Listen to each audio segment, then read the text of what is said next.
Do atheists have the burden of proof? Yep, here we go again.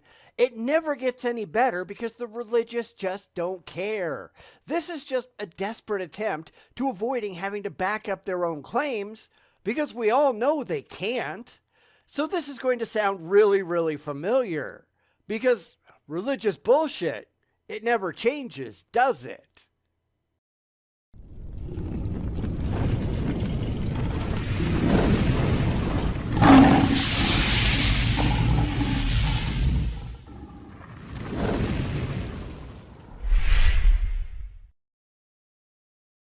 It's been a little bit since we've done a JCO journey video, and things have once again changed.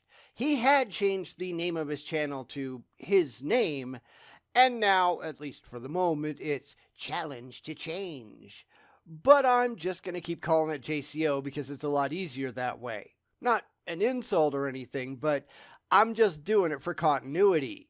So it looks like he's going to continue the same old broken record shtick, claiming that atheists have the burden of proof when we clearly don't, and not even understanding what atheism is.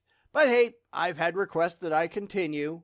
Well, one request, but I'm willing. So here we go again. What is the burden of proof? What? Understanding this principle is essential for anyone trying to engage in rational discourse, especially when debating about the existence of a God. It has nothing at all to do with the existence of a God. That's just his particular bugaboo, so he keeps bringing it up. Now, honestly, all of these videos are exactly the same thing. Every single one has said the same thing verbatim, and I don't know how long I can keep giving the same responses. I think I have to do episodes 8 and 11, if I remember right. And if not, somebody tell me down in the comments because I'm not exactly positive. But all of his videos are essentially doing the same thing over and over and over and over and over and over and over and over and over again. That's gotta be boring to just keep repeating yourself. But, yeah, I guess I would know that, wouldn't I? Because every single one of these fucking videos I have to keep repeating myself because he never learns.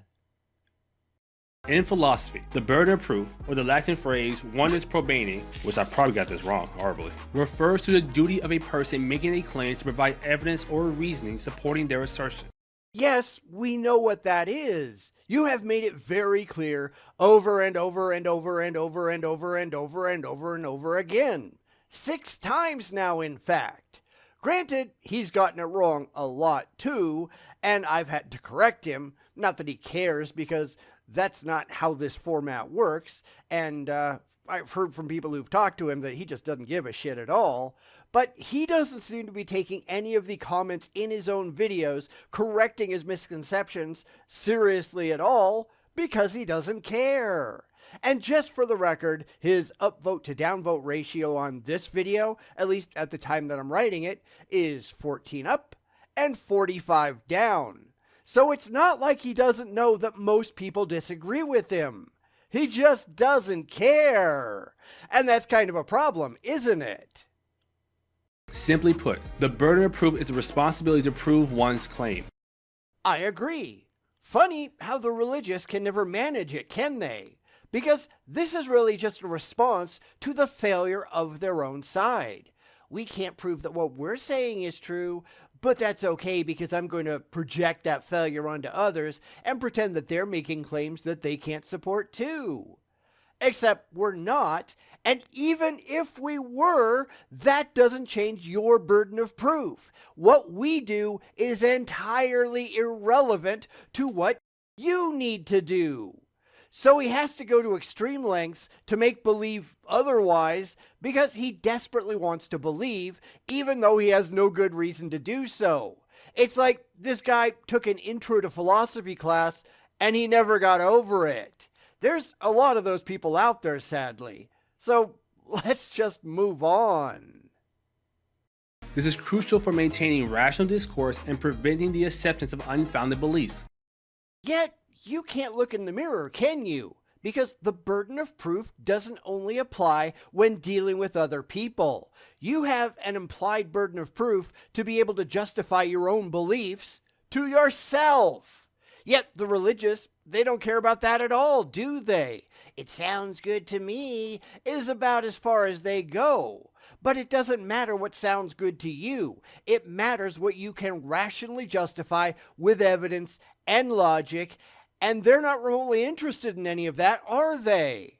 I don't know if he's ever done a video on why he believes, and if he has, somebody can post a link to that in the comments, and maybe I'll take a look at it. I don't know. I don't know that I'd ever do a response because, yeah, his videos are just boring, at least the ones that we're going over. But hey, I'd still be curious to see how he justifies this to anybody without fifis and faith. How about you? Everybody knows the moon's made of cheese. Without this requirement, discussions could easily devolve into baseless assertions and unsubstantiated claims.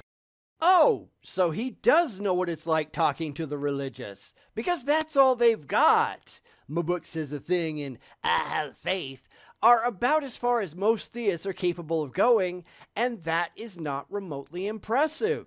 The second that you turn to faith, you've lost the fight, and I get the feeling that Jonathan here doesn't like that very much, does he? So he's just desperately trying to project his failures onto others because that's what the religious tend to do. How do I know that he'd fail if I haven't seen the hypothetical "here's why I believe" video? Because all theists fail. I have never seen one in more than 50 years that didn't, because this isn't remotely about the truth. It's about comfort, and that's idiotic. All he's doing here is screaming, "You're doing it too," like a child, except we're not. And even if we were, that doesn't make it acceptable for his side or any side to do the same thing. So this whole thing is really silly, isn't it? But it's important to note that while the concept of burden of proof is also foundational in law, there are also significant differences between its application in legal context and in philosophy. Who cares about the law? It really looks like he's desperately searching for anything that he can throw in his next video because he just can't stop talking about this. It's like he's a fanatic or something. Make your point and move on. He can't because this is a pretty large part of his channel. He's still doing it right now. The video that we're responding to at the moment is 7 months old, at least at the time that I'm writing this, because that's really the only time I'm writing this. And he's got another video on the burden of proof that he just released 3 weeks ago, popping up in the sidebar. I mean, seriously, do you not have anything better to do with your life? In law, the burden of proof is a formal obligation with standards such as beyond a reasonable doubt in criminal cases and the preponderance of the evidence in civil cases. These standards ensure that claims are substantiated before being accepted as true, protecting individuals from wrongful convictions and unfair judgment. So what? Because I think we recognize by now that in every single video he does, he's just saying the same thing with minor variations because he keeps wanting to repeat his message, no matter how fatally flawed that message actually is. Now, Jonathan showed up here in the comments once and wanted me to go over to his channel to debate, and no, sorry. Not only have I heard from multiple people that Jonathan is, shall we say, a dishonest interlocutor, I've already said what I need to say in all of my response videos. I can't imagine what more there is to add, although I just keep adding more of the same thing over and over, don't I? Now, he said that he was going to go off and do a response to me, which who knows if he ever did, because I don't pay attention to this kind of stuff. I generally ignore stuff like that because it doesn't get you anywhere.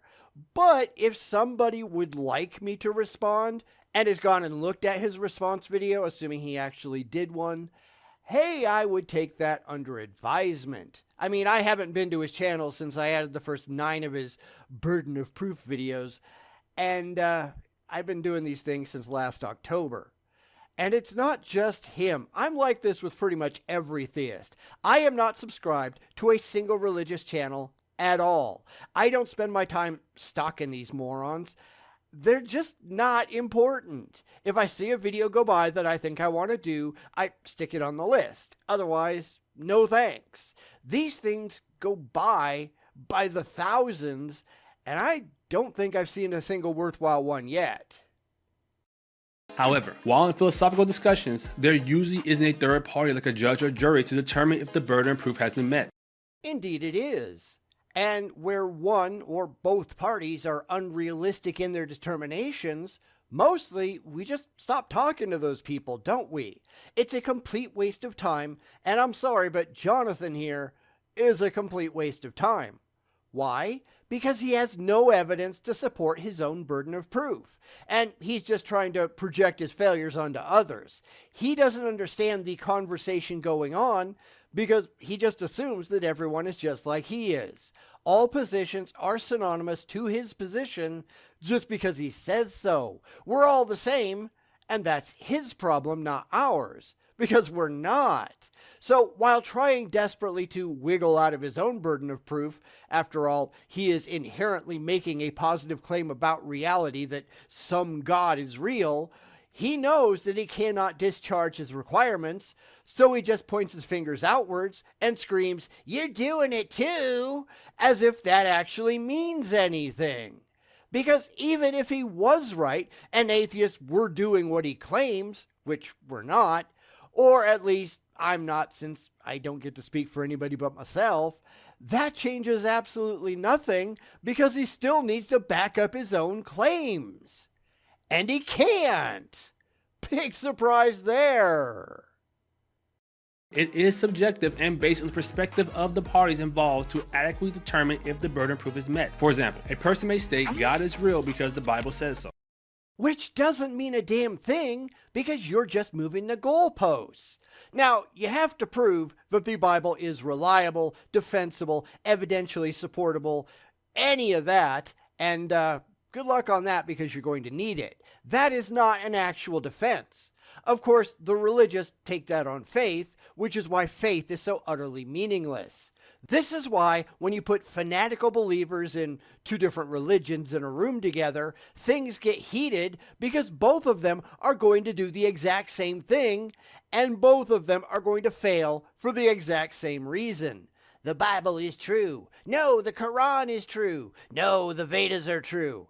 And that's why it often turns to violence, because they can't step back and recognize that none of their claims are remotely defensible. Faith means nothing. Stop making fools of yourselves. One individual might accept this conclusion, believing that the burden of proof has been met due to their trust in the historical and spiritual authority of the Bible. Then that person is an idiot. Just because you have people with piss-poor epistemic standards, that doesn't mean that the claim has been justified. This is one more place that the religious go wrong because they just assume things based on faith. They can't actually support things with objectively verifiable evidence. It's the evidence that we need, not the empty, emotionally derived claims. It doesn't matter what you really wish was true. It doesn't matter what seems to you. This is why I believe means absolutely nothing. Because we're not concerned with what you believe. We care what you can prove with rationally defensible evidence that anyone can see and examine and study for themselves without having to hold your beliefs first. But the religious think that everyone is just like them. In fact, lots of people do, and they're all wrong. Your assumptions based on faith and fifis mean absolutely nothing. You need to be able to justify it to someone else who holds none of your preconceptions, and these people can't do it. They don't even try. However, another individual might reject this conclusion, arguing that the Bible is not a historically accurate or empirically verifiable source. Which is true. Now, the person who made the original claim, they now have the burden of proof to back it up, such that the other person involved in the debate accepts that claim as supported. The debate then continues with each person making a claim, having to back it up. I don't believe you is not a claim, which is what he's trying to pretend here, and he's just wrong. You have not presented sufficient verifiable evidence to convince the other person involved that what you're saying is actually true. Do so, or I will continue to be unconvinced. That's how this works. It can't be that hard to understand, but sadly for the religious, it often is. This example illustrates a simple scenario, but the principle aligns to more complex debates and discussions as well. It shows that two individuals can have different viewpoints on whether the burden of proof has been met. Yes, they can. You go back and forth until both parties are convinced, or you give up when one person cannot defend their view sufficiently to convince the other party. That is how this works. Now, you don't have to like it, but it remains how this works. It doesn't mean that all debates are between rational people. Trust me, we've had enough debates with the religious to see that in action. That's why we are only convinced by objectively verifiable evidence, something that anyone can see and test for themselves without having to hold unjustifiable beliefs first. The failure here is on the religious side because they are relying on faith, and we are not. Faith is worthless. Maybe you should stop professing it. Now, this difference does not necessarily mean that one party can provide an irrational stance and meet the burden of proof. Rather, it shows the subjective nature of assessing what burden proof is in philosophical discussions. No shit! It's taken you, 6 videos so far to say that? Why do you keep repeating yourself? Because the only one making any positive claims here is your side. It's not atheists, or at least it's not me because I don't get to speak for anybody else like I said. If you find an atheist making a positive claim, great, you do you. Sitting on YouTube pretending that all atheists are doing it though, that's just you making a fool of yourself. That's really where this whole thing completely breaks down. Plus, you have to remember that most of these discussions are not really philosophical discussions. That's more of an academic thing. People debating on the internet are not that nuanced. So I don't think he has the slightest clue what the hell he's doing, do you? Both parties are making claims and must provide supporting evidence for their positions. If they are, in fact, making claims. But you have to back that up because you are, in fact, the only one here making that claim. So how do you defend your burden of proof?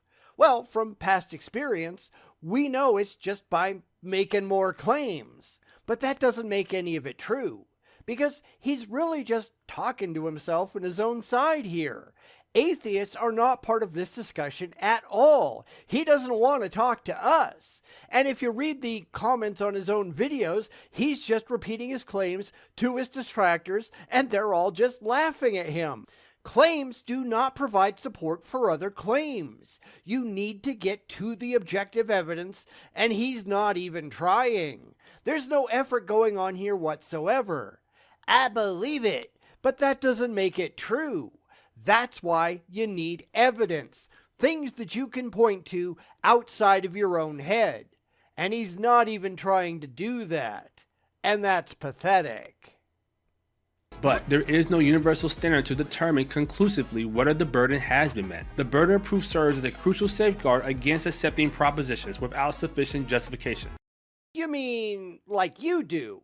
And not just him, I'm assuming, but the religious in general who have no justification whatsoever for their own beliefs. Faith and fifis are not justification. I believe it doesn't mean anything. I have faith is completely useless. This is why you fail, because, as I said before, your burden of proof goes beyond proving things to other people. It's a way to verify that your own beliefs are rationally justified to yourself. And I'm willing to bet he's never done that. In fact, I'm willing to bet that no theist has ever done that in the history of forever.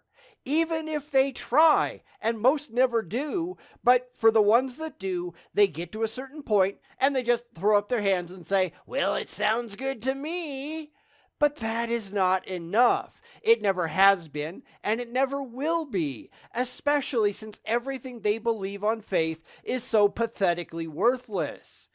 All theists are like this, at least the ones that I've talked to, and that's been a lot. If you ever have to appeal to faith, your position is not sufficiently justified. If you have evidence, you don't need faith. And if you don't have evidence, then you don't have a worthwhile position. It's that simple. In philosophical debates, especially those concerning the existence of a god or gods, Why does he keep making that a point? This goes for every debate, no matter what it's about. Debating invisible spooks in the sky isn't special. There's no especially here. That's why there is only one standard, even though the religious insist on making it two. Your beliefs don't get special consideration. They just don't. So I guess I cut him off in the middle of a sentence. Let's get back and see where this was going, okay? this concept is vital and ensures that arguments are critically examined and supported by evidence, fostering rational discourse rather than ones based on unexamined beliefs. Like yours. Because that's never going away. You have no evidence that you can present. If you had evidence, you wouldn't need faith. Faith is where the cowardly go when they can't find evidence or don't care enough to look. Because if you had evidence, you'd put in a better showing than you do. If you could show that any gods actually existed, you'd have a Nobel Prize. Why are there no Nobel Prizes for proving gods exist? Because nobody's ever done it. It's why always making empty claims and wishful thinking to get around the fact that you've got no evidence whatsoever, that's why it always fails. But I really believe it doesn't mean anything. Again, you need to be able to take yourself out of it and prove that your beliefs mean anything at all. Because your desires and your wishes and your dreams and your faith, all of that has to go away. The debate needs to take place based on objectively verifiable evidence alone. And you, my friend, have nothing. Nothing at all. You have come to the gunfight entirely empty-handed. Now you're just pretending that you've got an invisible gun, and you're just making yourself look stupid. Both parties must demonstrate integrity and understanding to evaluate if the burden of proof has been met. Now, understanding the burden of proof is foundational for engaging in meaningful and rational discussions.